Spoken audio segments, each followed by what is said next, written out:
It was through a phase of, I can say, mental breakdown or depression that I had. Sorry. In which that time I tried to commit suicide 3 times. Sorry.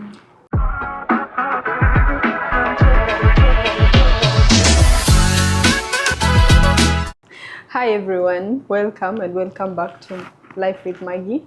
I'm your host, Margaret, and yet again, I get to bring a guest, so I'm very excited, like you can see. My guest today is somebody who doesn't need any introduction, especially in the media of South Sudan. However, I will let her introduce herself. Welcome. I'm a little bit shy, by the way. It's okay. A very good morning, good afternoon, good night, wherever that you're watching from, and from whatever time that you're watching this from. My name is Diko Andrew. I'm a radio presenter, or I'm a journalist, petroleum engineer by profession, and an accountant as well. What other things? CEO of a Giant MD, is a general supply company, a master of ceremony, an entertainer. There's a lot that you will uncover while talking. Because I'm already like, wow, I'm already wowed. Yeah. But then, okay, it's we're seeing the Diko Andrew of now. Yeah. What's your childhood like? Where do you come from? Wow. To say that, reflecting back 26 years ago, I wouldn't be saying like I'm saying myself whoever I am today. Yeah. Because the dream was to be a pilot, by the way. Okay. Okay, it gets better. Yes, the dream was to be a pilot, but that was in Sudan. I was born in Khartoum, Sudan. Then I came to Juba. That was 2012, early 2012, after the independence. Then I stayed in Juba a little bit. I went to Uganda. Then from Uganda, I sat my Sudan school certificate there, the high school. Yeah. Then I came back to Juba, then Sudan. Then my dad decided like, the future of South Sudan is going to be English. So in Sudan, you know, like the universities with English as well. But he decided like, since now people are moving towards the East African region, he felt like it would be okay for the family to be moving on this side. So we went to Uganda. Wherever I pursued my education, the university, the 2 degrees that I got. Then 2021, I was back to Juba. Okay, let me first ask you, how did you pursue, like, did you pursue them at the same time or it was on different?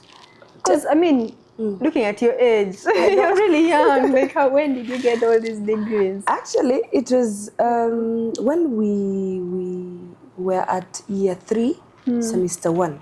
Most of my classmates were Nigerians, and it was getting tougher. You know, petroleum is always tough.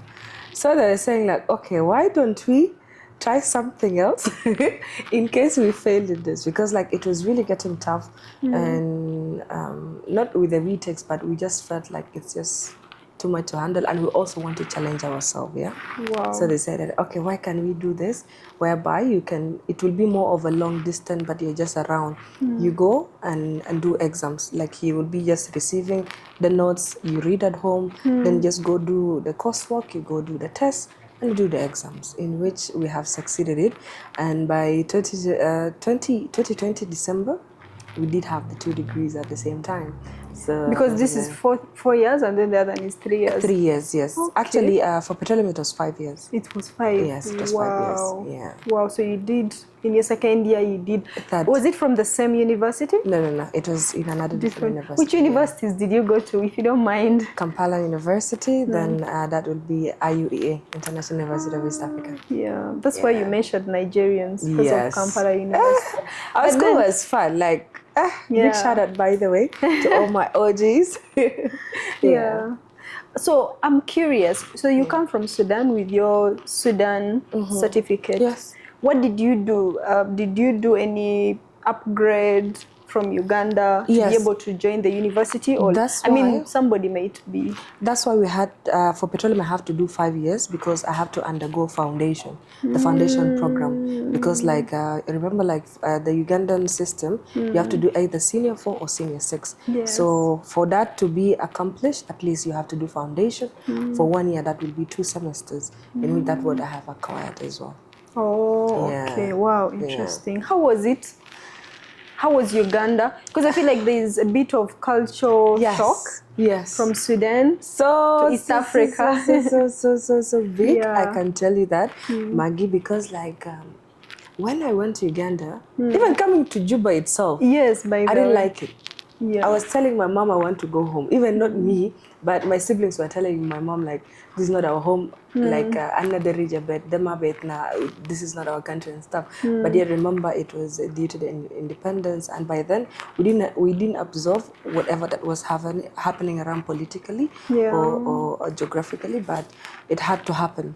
So baraha we learn slowly we learn, but also going to Uganda, it's totally different. At least in Juba, we had the culture. Back in Sudan, when we were in Sudan, my dad always will tell us, leave your Arabic out of my house, but when you enter, you have to speak in Arabic Juba so that we learn, or we speak in our local language so that also we learn at the same time. So that would happen. So coming to Juba, it wasn't that big of a difference. Maybe the infrastructure and the infrastructure. Yes, infrastructure, the electricity. By then, it wasn't as what we are having today. So there's a lot of challenges, but it wasn't of a different. But now going to Uganda, it was a little bit different. Shockingly, on my foundation, I used to wear ibaya. Yes. Why I was wearing ibaya? So you would cover the head and everything. Wow. Why I was doing that, I even didn't know, but it was just maybe what we had in Sudan by then. Because like in Sudan, you need to cover yourself and stuff. So slowly, I tried to learn. I tried to engage, even engaging with other gender as well. It was a little bit hard. I learned in Juba as well, like how to sit with boys, because also in Sudan we are not allowed to have a conversation with a boy, or even if how much the purity of the conversation, like it's not allowed for someone like to sit with a boy. So like it was just the culture shock, as you have mentioned. And yeah, it was a lot, but it came in hand, because like even the English that I'm speaking, it was done in Uganda. Wow. But then you're a quick learner. Yes, Yeah, I can tell learner. also, because also in Sudan I was studying in a missionary school. Is the Combonian, the Catholic Combonian schools, whereby we do have English as a subject, in which as well we do have literature, whereby they give you a book, you need to read to the class, and then there's an exam for it. You have to present yourself, and yes, and even in the morning, sometimes they will be telling us like we need to maybe sing a song in English, like to perfect it, and it was really helpful. But then let me ask, so I heard you mention your mom. Yeah. How many do you have any? Are you the firstborn? Are you the? Yes. Of course, I would guess that you're the firstborn because I know. But then, I think you're the firstborn. Yeah. Yes, I'm a firstborn to a single father. Wow. My mom passed away in 2015. Sorry. It's okay. Then I'm an elder to 4 amazing siblings, 3 girls, and our last one is a boy. So you're 3 girls. Yeah, we are 4 girls and one one boy. Yeah. Wow. Yeah. So that's how I am. Well, they're all in East Africa. Okay. So what class is the last born? The last one. I'm just trying to see. He's in P7 now. Yeah. Yeah. He's sitting for his primary school in Uganda. Then my second follower, she's graduating this year, inshallah. Then the third one, she's in UCU as well. She is pursuing medicine. The fourth one, she's in high school, second year. So yeah. But first of all, you guys are really bright because petroleum engineering. Yeah. My second born, she's doing international relations. Wow. The one which is graduating. I mean, international relations. It's all good. Yeah. So now let me ask you. Let me take you back to Uganda. Yeah. So you go to Uganda. Did you move with your family, or you you as you to go for school? Okay, the first time when I went for my Sudan school certificate, like I had to stay with my auntie, with a relative, till I got done. And then coming to university, foundation, I was at the university premises. Then in 2016, that's when they have to move my siblings to Uganda. Yes, so all those time, like I was just there alone. But when 2016 came, my dad decided to move all of them the other side, because after that, my mom wasn't around, and the stability, he was feeling the stability of the kids here with education, and also at the same time, there is no one like to cater for them. At least let them be there, and they'll find like with boarding school. At least they will be focused. There is a focus in one side. But here they come back home, they need someone to cook and all the stuff, and it was a little bit much. But yes, that's what happened. So let me ask you, you get to Uganda. Okay, no, let me not even ask that. I wanted to kind of get to know, did you face any wars? Like, did you experience? Because I feel like you were in Sudan, you were shielded from the war in South Sudan. Of course, for people who don't know, South Sudan experienced a civil war for more than 20 years. Yes, so I feel like your parents, kudos to them, they really shielded you. So did you experience any? Actually, the incidents when it comes to the wars, like I experienced the one for 2013, the one for 2016. My love, your voice is so low. And I have experienced the one for 2013, 2016 as well, in which our last born, always he say like, whenever he hear a gunshot, he say popcorns. Oh my God. Like it was just a little bit traumatizing, but we thank God, like things came to pass, and at least we are trying to have a stable country right now. So when it comes with the experience, yes, I have experienced the two conflicts that have happened, and Wow. Yeah. So now you move to Uganda. Yes.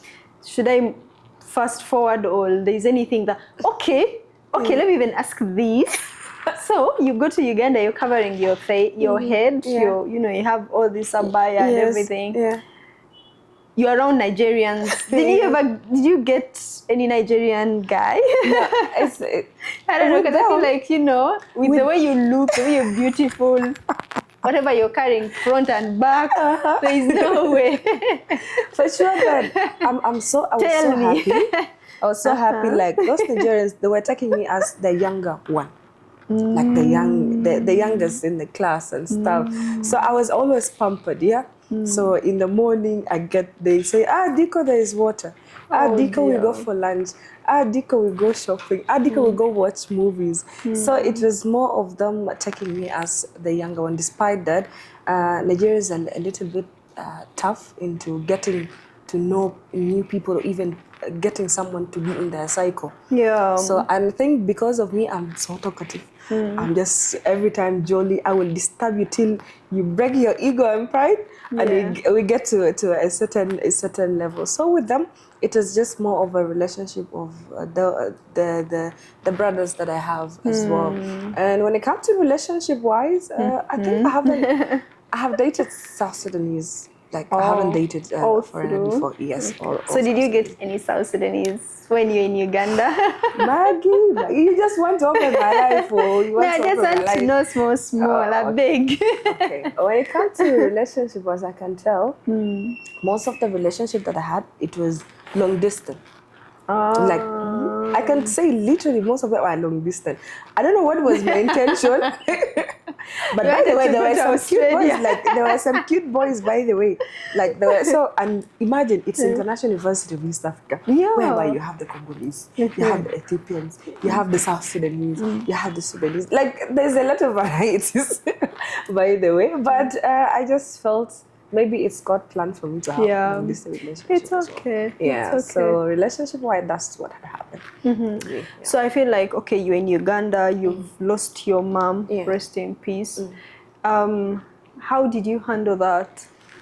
How was that for you? I just want to see, like to get to know, like how did you handle that? You're in a foreign land. Yeah. You've lost your mom. Actually, How did you handle that? that one, it was a little bit tough. Yeah. Because that happened. That was in 2015. 3 weeks to my final examination. Actually, 2 weeks to my final Sudan school certificate. So I was preparing for that, and before she had cancer, they have diagnosed her with the cancer. She was undergoing the chemotherapy and stuff for a year and a half, I think. Then out of nowhere, like I just received the news via phone call, like, my condolences. And by then, I left my relative house because like we are almost now to exam. We need to stay next to the school. It was in Mengo Lubaga by then. So like staying next to the school, and literally it was just us, the girls in the dormitory, and that's it. So when I just heard that, like everything just, I can say a recap of what we had. Then I just lost it. I was just quiet for a moment. It didn't take long. My auntie came. Oh my They God. came and picked me up. Now, what I was thinking, because like I felt also it was God grace as at the same time, because like I've been having some, I can say, counselors indirectly, because like diagnosing someone with cancer, they will also have these talks with the family members, like to encourage them at the same time, to prepare, yes, to prepare me at the same time. Now my head was in pain, at the same time thinking, how is the family going to be moving forward? Yeah. Why? Because I'm an elder. Our last born was 3 years by then. Now, like, how all this gonna work out? And my dad is going to be a single father. Like, okay, are we going to have a new mom? Like this, it was just so much toxic. And at the same time thinking, like, she was my best friend, by the way. She was my best friend. Like, we talked literally on everything. Like, that relationship of a daughter-mother thing, like, I was having with her. And it is, yeah, it is what it is. And I'm so sorry, Diko. So how did you, okay, after that, how did you, I would not say handle that. Like you said, you mentioned you had counselors. yes. Is therapy and counseling something you embraced from the get-go, or how were you introduced to counseling and therapy? I can tell you, it wasn't that going to a session with a therapy person or something, but it was more of good friends around me by then. Yeah. Them talking to me. Even like, I was still in shock. I even didn't believe it till the time we went and buried her. Like I said, like, okay, now there is no mom, like there is no one again to laugh with and all this stuff. So like overcoming, it was a little bit hard because I was in disbelief at the first time.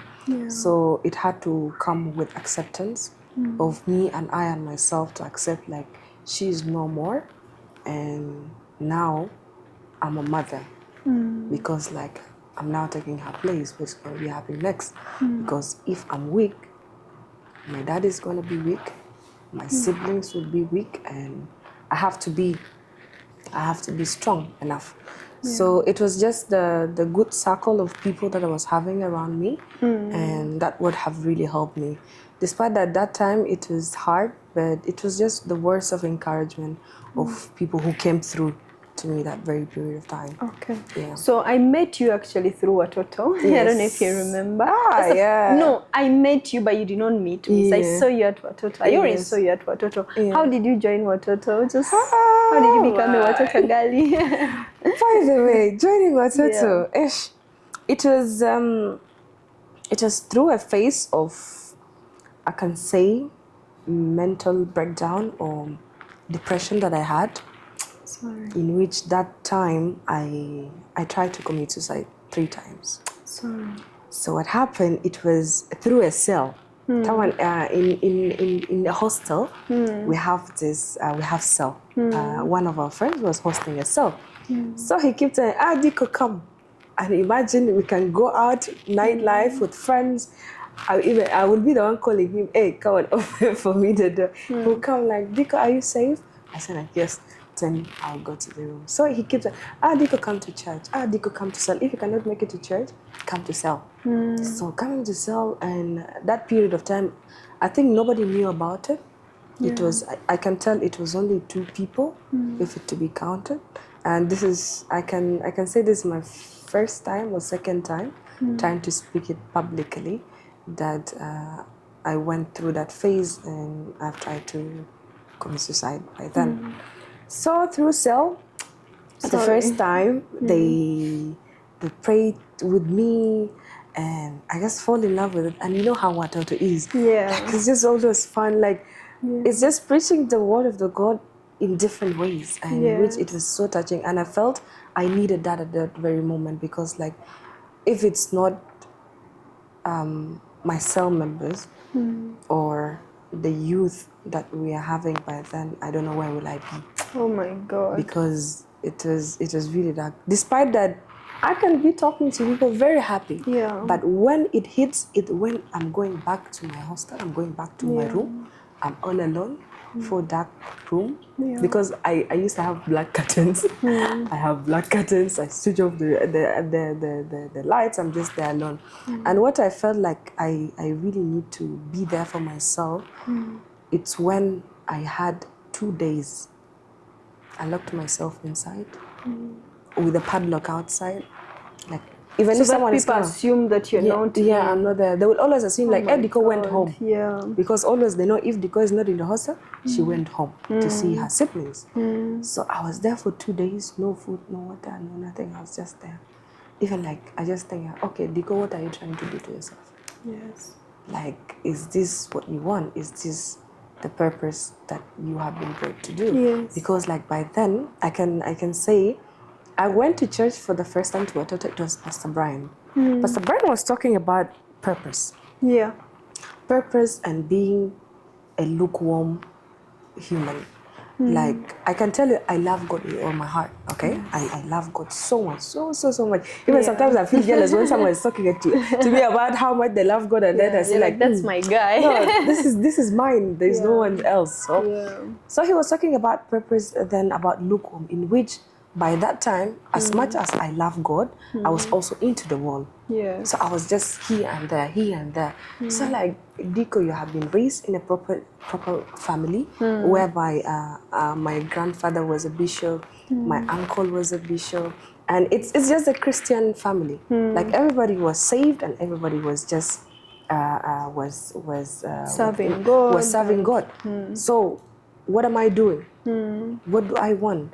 So that period, I was indeed in between here and there, then talking about purpose, because like after that phase that I have, the darkest moment that I have, so he continued mentioning about purpose. Like, have you gotten to know what your purpose in life? Like, what have you done? Like, what do you know that the Lord have sent you to do? Are you reading your Bible, or you're just reading for the sake that people know that you are reading your Bible? Are you reading it word to word? What do you listen to? What are you bringing into your life? Because whatever that you bring into your life, it's what is going to be outside. So how are you using your tongue? Are you using it to praise God, or are you using it for other things? How are you using your body? Like, a lot of conversation that sermon alone have just changed my life, and from there I just fell in love with Watoto, and I started even participating at church. I was in the youth team, whereby we used to have kara. There's something called kara in Kansanga, whereby we had it once in a month. We assemble youth, we invite people to come, and it was more of talking to the youth through the sermon, through the worship, and through the panel discussions that sometimes we do have. And that's how it just made me fall in love with God more. And I'll tell you something, the devil is such a liar, because depression is real, but also I attribute some of these things to the devil.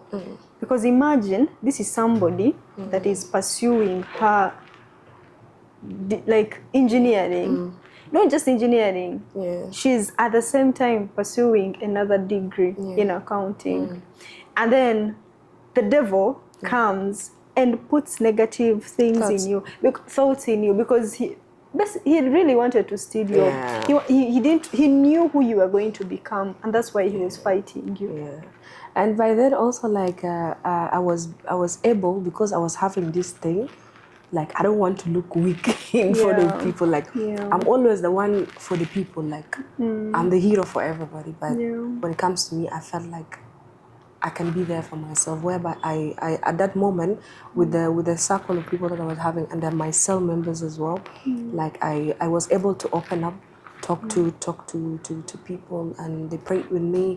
And by then I was so happy that through Watoto I was able to host a cell. I gave birth to 2 cells. Then and it was just amazing. It was really amazing. That's such a beautiful experience. It is. And I'm glad you were willing to also be vulnerable, because sometimes if you're going through something and then you don't let people on, and you don't let people on because you want to look strong, there's no way people are going to help you. And I still believe like a problem shared is halfway solved. Yes. I'm just happy that you are willing to also be vulnerable. But then something even better came up, because you came back to South Sudan. That's and another then you were one ready also. to join to start pursuing your career. So how do we get Uganda Juba? Not even Uganda Juba. How do we get engineer Diko to media? Like how did that happen? I can't say. I have never thought of it. Like me being in the media, like talking on a microphone, or even talk in front of people. Like yes, with Watoto we used to be in front of I don't know how many, because it was church. But now you need to just be there and talk to people and have content. It something I haven't thought about it. How it came to pass. It's when I came back from Uganda. Of course, you have that idea of getting a proper job. Even you set plans for yourself. Even before you getting the job, you say like, now I'm a first petroleum year engineer. I'll go to even not first year. In the first 3 months. Yes, that was like in the quarterly base. Like you plan like Dubai, 3 months. here I come. I'm saving this money.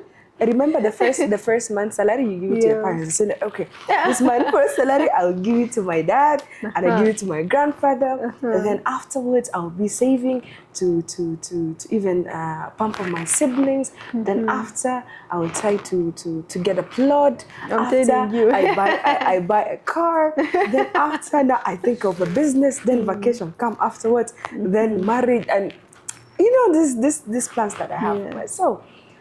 Now reality is different. Kwa ground. It's very different. In which I tried my best like to really stick to petroleum, because like when it comes to accounting, or even like to get a job in Juba, there is something called "Come Tomorrow." It's a very good song, It's always been hitting, like "Come tomorrow." You go to a certain office, come tomorrow. We don't have placement. We don't have this and this and that. So it was a little bit toxic, reaching to the point that when I felt like I'm giving up, it was I don't know if it can be put in sexual harassment. Oh my God. Whereby I went to a certain I got into contact with my supervisor, the one who was supervising me when I came for internship. So Diko, I have a private company, consulting company for oil and gas, but we don't have mostly contract. But if a contract comes, that's when we have work. So in case of anything that comes up, I would always give you a call. So I was so happy. God answered my prayer in 2 weeks. He called. Like, because there's this contract we got, is a training for 7 days. You come. We went to that very office. The first time, he's a very good guy. Like I big shout out to him, by the way, Engineer Makoch. He told me like, hi, Engineer Makoch. He told me, let me introduce you to these people so that you can have connection, and in case next time they will always have you in their heads in case of anything.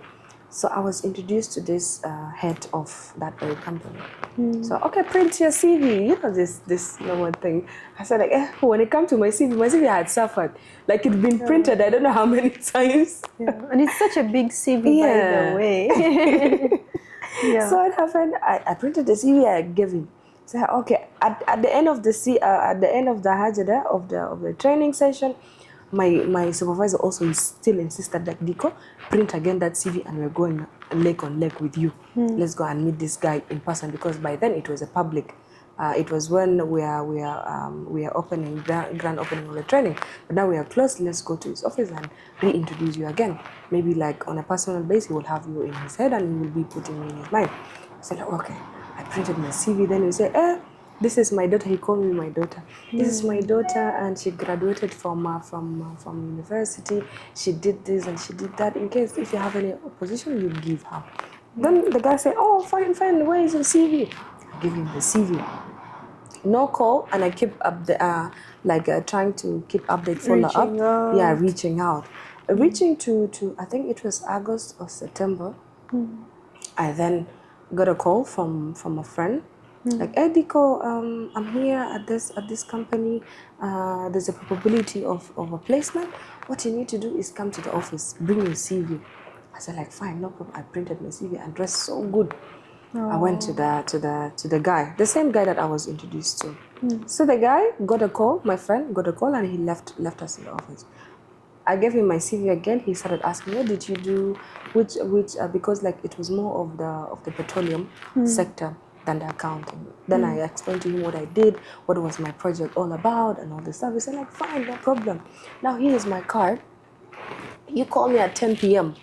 My wife is not around, and I stay in this certain hotel. So how is... You see? Why do I have to know about your wife not being around? That's the thing. It's not my business. Yeah. And even why should I be calling you at 10? Why do I have to know your hotel room? And even on Sunday, can you visit on Sunday? Then I said, like, no, this is not what I want. And maybe this is not what God have designed for me. So I just left, and from that time I lost hope in getting a proper job. A proper job, yeah. Then from there, I tried to apply. Then I was home. Then I was introduced to this friend of mine. He's not a friend, but he's a relative, because I was listening to too much radio.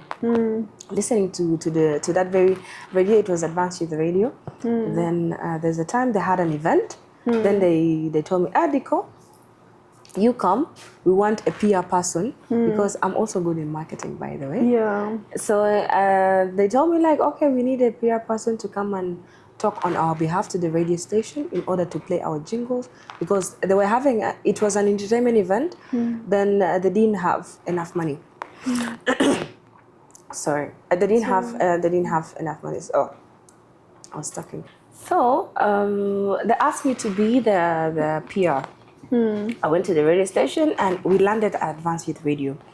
So after doing the business, we finalized with the payment. So the CEO, he's a very young guy, and he loved always like to advise young people, talk to them as he's also an entertainer. And then he was talking to us, advising us. Then he started asking, what did you do? And what did you guys do? And all this stuff. So one of the boys, his name is Loji. Actually, a big shout out to him. He's the one who like influenced all this thing. Loji have to say, like, by the way, this girl listen to radio every time. Oh. Why not, Kida? You put her inside, like try to let her talk. She's a very talkative person. She knows Arabic and English, and she's good with entertainment, because like on my phone by then, any latest music that was released, it's been locally or international, I have them. And what made me fall into South Sudanese entertainment by then, it was Corona. Like I didn't know I know only 3 to 4 artists before Corona, but during Corona, there's those content creators that they have started like introducing artists, and I get to know about them as well. So that would have happened. So the guy told me, okay, bring your CV. Okay, what did you do? Then I told him I did petroleum and accounting. Okay, but you don't have any media any media certificate or something because it would be important. Then I told him, literally, I don't have, but I have experience because back in Watoto, we were managing the social media handle, and when it comes to the media team for Kansanga, I was trying to tap in and see what those people are. Like. It's more of an experience. Even when it comes to Power FM as well, I was there for 2 weeks, I think. Like behind the scene, seeing what are they doing, what content do they have. So it was just more of me tapping everywhere by then in Uganda. So I told him, he said like, okay, do you know how to operate the machines? I said like, I don't know. He said like, okay, bring your CV tomorrow. I brought the CV tomorrow. Then he told me like, okay, you come after 1 week. Now that 1 week, every 2 days I follow up. Hey sir, how are you? Good morning. You're good. I'm okay. Switch off. Like that's that kind of a conversation, yeah. So the day when he called, I came back and they presented that by then. It was Kafuki Jada. So I knew her via Instagram. So we didn't meet actually personally. So what happened? He said like, okay, the host of the program is gonna come up shortly. It was at around I think 1:30, but the conversation went asking about what I do for school and all this stuff. And I think it was just trying to get some information from me while having the conversation. So Kafuki came out from the show. They said, "Oh, Diko, how are you?" I said, "I'm fine." So the CEO said, like, "Okay, so you people know each other." I said, like, "Not really. This is our first time meeting, but this is it." So the CEO told her, "Kafuki, this is our new trainer. She is going to be trained. She's going to volunteer. That's the term actually. She's going to volunteer, and she would love to learn. So I'm leaving her into your hands. Since you are an entertainment journalist, you can just handle this thing." And the chemistry between me and Kafuki, it was over the roof. Like we were just a good duo, together. She taught me a lot, and I really love to thank her from my bottom of my heart, by the way. Thank you. Because of her, I wouldn't be here today. Yeah. And with some different mentors that I also have. Because like we listen to radio and you listen like who is doing this and who is that, you try to learn, and that will be among them. It will be Lady Lean as well. Yeah, like Lady Lean. Hi. By the way. Like you see, like those sexy voices. Like when you hear such people's name, like it will shake people. Like the room is going to change. Yeah. You know those people are with influence into the surrounding of them. So like with Kafuki we work as a duo. Then she got a good opportunity. She went to iRadio. So I continued from that was in 2021, by the way. I started in advance 2021 November, then up to 2024. Yeah. And then again you followed Kafuki. And look how God really worked things out. Yeah. I don't know, maybe I'm just, I don't know, whatever is in me. But Kafuki, when she was leaving iRadio, they asked her for recommendation. Okay, whom do you think that can fill your space? First person she have to mention, it was me. Despite that, I had to undergo interview. I have to submit my papers and all the stuff. But she's the first person. She called me like, "Diko, there's an opportunity and there's an upcoming interview. Like, will you love to join iRadio?" I said like, I will see. If I pass, it's well and good, because also there are different presenters that were also trying to be interviewed. So I went, I did the interview, and I was picked. Also, changing environment from this side to this side. Because with Advance, it was more open entertainment. And with iRadio now, like I have to do a lot. It's not only you talking on the mic, but you have to be scripted, and as well you have to be writing news, you have to be having articles, you have to be reading news, both English and Arabic.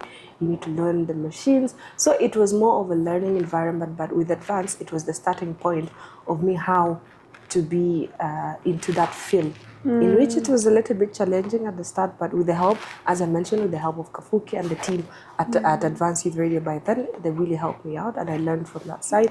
Also, shifting to iRadio, it was also a changing environment, also with the help of Kafuki and Lady Lean as well, because like both of them were in the same radio station, so they also helped me out, and so here I am in 2025, being named as a journalist. Not just named, you're a journalist and you're a media personality, and you're doing really well. Because if we are to mention at least the top 5, your name will come up. And it's not just because of connections, but you're someone that has really made a name for yourself because of the kind of work that you do. So I'm really proud of you. It was hard. So, let me just ask as we wrap up, what are some of the challenges? I feel like fame comes with a lot of things. And you know what? Like, I'm talking about fame because Diko, you're not somewhere that will just be walking and people will not recognize you. So how have my siblings are not looking at me as a celebrity? Please, guys, this lady is big.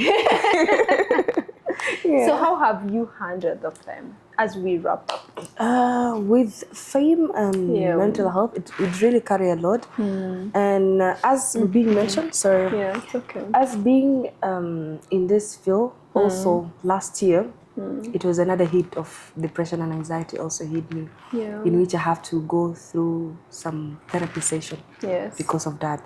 And also I thank God I was having good friends. It's still going back to Watoto. Uncle Benji and... hi, Uncle Benji. And he's going to see this, by the way. Hi, Uncle Benji and Nelson. Nelson is my prayer partner, by the way. So, really? Yes. Wow. So, like, I felt it was... I just think God put things through to you for you to learn and to overcome and bring through people. Yes. By bringing those two into my life, I feel like there have been just a change to me. Because like as I mentioned also last year, I've undergone through the same anxiety because of the fame as well. And I was a little bit lost, what to do and what not to do. Do you feel like the fame was just put on you because you came thinking you wanted to do you didn't envision yourself doing media? It's not like, there are people that have been trying to be in the media. You were just, do you feel like you were thrown into media and fame? And I think so. You did not, I think I was you were not prepared. I think I was into that. Why? Because I thought I was being myself. But being myself, I was being taken for granted. They would say like, look at her. She's just... They take my kindness as they say. Someone in Juba, they say like, if you're open or if you're free with everyone, they will take you, she's just cheap. She's just this. I'm just being myself, And I cannot fake my accent. I cannot fake my life. Because at the end of the day, faking life, it's gonna end somewhere. Yes. So I'm just being myself because like, I eat chukumando, by the way. So if I'm eating, someone will be saying like, there's sometime I posted me eating chukumando in a local place. Like it's the food was nice. Someone said, celebrity now, like they're moving anyhow. I said like, this is my life. Like, where do if I cannot afford that one, why should I be faking it? So it was just more of balancing of being myself and not taking for granted at the same time. So I felt like with fame, it really takes a lot. If you haven't mastered how to balance between, it's really going to be hard. And your life is there open for everybody. Yes. And for me, I'm a family person. I protect my family at whatever cost. Like whatever cost, I protect my family. And since my life is outside there, I have to be perfect. But with perfection, I'm also human. That's the thing people don't know about it. They think like with the followers that you're having, they think maybe you're rich or maybe you need to be acting in a certain way, you need to be dressing a certain way, you need to be doing something. But people, we are human. Like being a celebrity is just being an influencer person with numbers that people are following, and that's it. There's no difference of me and you. Like you can do the same and even better than me. And with time, the generation are going to change. Maybe I'm here today, tomorrow is going to be someone, but it was too much. And especially with cyberbullying as well. I have been cyberbullied with the closest people that I know, and I don't know, like that time I think I didn't handle it in a very proper manner. But I thank God. I thank God. And you know what, Diko? I think God has blessed you with these numbers because I believe it's Him that makes us influential. There are some people that have tried, but they failed. But God has blessed you with these numbers because He wants you to teach them something. And if you're going to teach them something, you have to be authentic. Otherwise, if you try copying another person, you're not going to teach them Diko. That's for sure. You're not going to teach them something that comes from you. It's going to be something that you You copied from somewhere else. And with copying, you will never perfect the other person. You can only be Diko.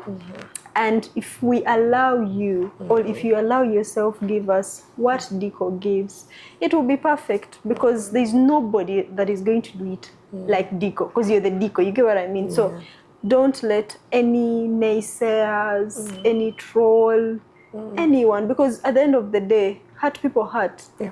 You know, there's nobody that is doing well for themselves, who is comfortable with themselves, that would want to troll another person.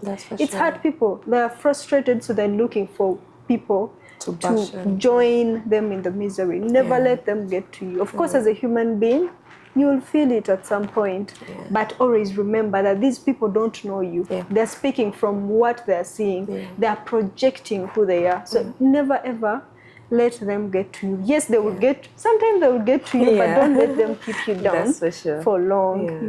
But I'm really proud of you. I'm just excited to see who you're becoming, because at such a young age, you've achieved a lot. So I'm looking forward to who you're going to become. And I'm sure this is not the last conversation we're having. It is. I'm enjoying this one, by the way. Yeah, we're definitely. I'm getting comfortable. Yeah, you should, by the way. You should. We will have more conversations. But then just give us the last words. Not the last words. Give us what would you tell a young girl that looks up to you? Yes. What would you tell You them? got me on this. You got me on this. I'm not prepared for this, but it's not to a young person, because maybe to a young girl. Old. Actually, there's some ladies that are like 50 years and they look up to you. So what would you tell somebody, that whoever looks up to you? What would you tell them? I can tell them, with life there will be left and rights, ups and downs. But if you trust God, you work hard, and try not to be perfect. It's okay not to be okay. It's okay to make mistakes, because those mistakes are the lesson that we're going to be learning, and we're going to be perfecting life in fun. So it's okay, but know that not because I'm saying that you need to make mistakes. Just think first. So intentionally. Yes, don't do it intentionally. Think first, and everything will be perfect. And I also do love to advise, like, take a mentor. Take someone that you're really looking up to, and they will be teaching you a lot. And with mentorship, it's really important, by the way, in life. And and also be willing to learn, because sometimes you want to be mentored, but you're not willing to learn. Because with mentorship comes rebuking. That's for sure. And then sometimes you don't want to be, you want it to be soft. At some point, your mentor is going to be tough. And also, in South Sudan, 75%. We are youth, and I can tell you, it might be me, my story is different, but there's someone else having depression, anxiety in different ways, and we don't have that acceptance, like, I'm going through this, or they don't know. So let us try to make awareness about our mental health, because like things really are not going so well, especially economically, because like some people have graduated, they didn't get a job. So, someone might be not even in my position, but someone is less than me trying to make it for themselves. They're not making it. So they will either take the illegals, they will take drugs, they will do wrong things just to reach somewhere. But also try to take care of your mental health, because like it's really important. And I think that will be the last word I can be taking. Say something to your dad. Just tell him just once. If he ever happened to say this, what would you want him to know? I will start with my grandfather. I call him my sugar daddy. So to my grandfather, thank you so much for being there for me, as being the favorite grandchild, the spoiled brat of the family. Thank you so much for always having my back, and whatever that I do wrong or right, you always being there, and I do love you so much. And to my father, I don't know how to thank this guy. Like, he's just an amazing person. To him, and actually my auntie, his elder sister, Auntie Mary, I just know that I love you both, despite that I don't express it that much. Yes, but just know that you always have a special place in my heart. And yes. Thank you so much. Thank you for coming through. Guys, I love that you mentioned work. Guys, as youth, I don't know if I'm a youth. you're going to have to work. Yes. Unfortunately or fortunately, Hard on pace. you're actually going to work. You're going to have to put in work. You've graduated. You don't have the job you want at the moment. Start from where you are. Think out of the box. Think out of the box. You don't have to do what you studied. Yeah. Think out of the box. You actually have to put in the work. When you get a job, make sure you're working. Give it your best. You don't know who is watching. Thank you so much. Honestly, if you've watched up to this point and you've not subscribed, really kindly subscribe, write a comment, give us your suggestions, tell us what we should talk about next time, because there's going to be a next time, by the way. Thank you so much for coming. Thank you, Maggie. And love you. Bye-bye.